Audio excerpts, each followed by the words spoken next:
there is some news coming in right now about the North Korean Foreign Minister Ri Yong-ho. He's on his way to Sweden via Beijing. Remember, Sweden isn't a member of the US-led NATO military alliance and has been mentioned as a possible location for a proposed face-to-face meeting between the US President Donald Trump and the North Korean leader Kim Jong-un. So that's the story we're tracking for you right now. These are developments, of course, that are taking place at a frenetic pace as far as the possibility of dialogue between the United States and North Korea goes. This isn't even about functionaries within both countries talking. This is about an actual face-to-face meeting between the US President Donald Trump and the North Korean leader Kim Jong-un. So basically, the story we're picking up right now is that the Foreign Minister Ri Yong-ho is on his way to Sweden via Beijing.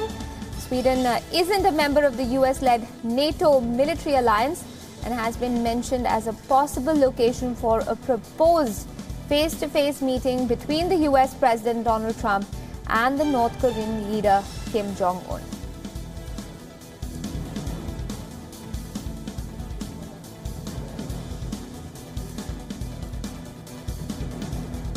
Now, remember, this comes as an update on the possibility of talks between the US and North Korea. It all began when a South Korean delegation went to North Korea just a couple of weeks ago, where the indication that was received from the South Korean delegation from the leadership in North Korea was that Kim Jong-un and his regime are open to talks with the United States. In fact, the North has also promised to suspend its nuclear and ballistic missile tests during the phase or period of these talks. The United States has responded cautiously, positively, but cautiously. And now the development that we're talking about right now is of the North Korean Foreign Minister Ri Yong-ho, who's on his way to Sweden via Beijing.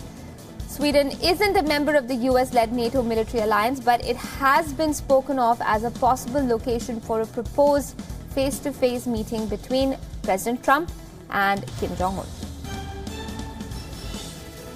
WION's Ramesh Ramachandran joining me live on the broadcast for more on that story. Ramesh, we've already spoken about how things are developing at a rather fast pace when it comes to the idea of this meeting. And I suppose the meeting or the arrival of the North Korean foreign minister is just another aspect to that very end game of face-to-face meeting between Trump and Kim Jong-un. Well, Aisha, all these travels and visits are geared towards meeting two deadlines. One is the April end deadline of the inter-Korean talks at the demilitarized zone, the DMZ, that divides the North from South Korea. And the other is the much anticipated handshake and formal meeting, the first time ever between an American president, a sitting American president, and the leader of North Korea, in this case, Kim Jong-un.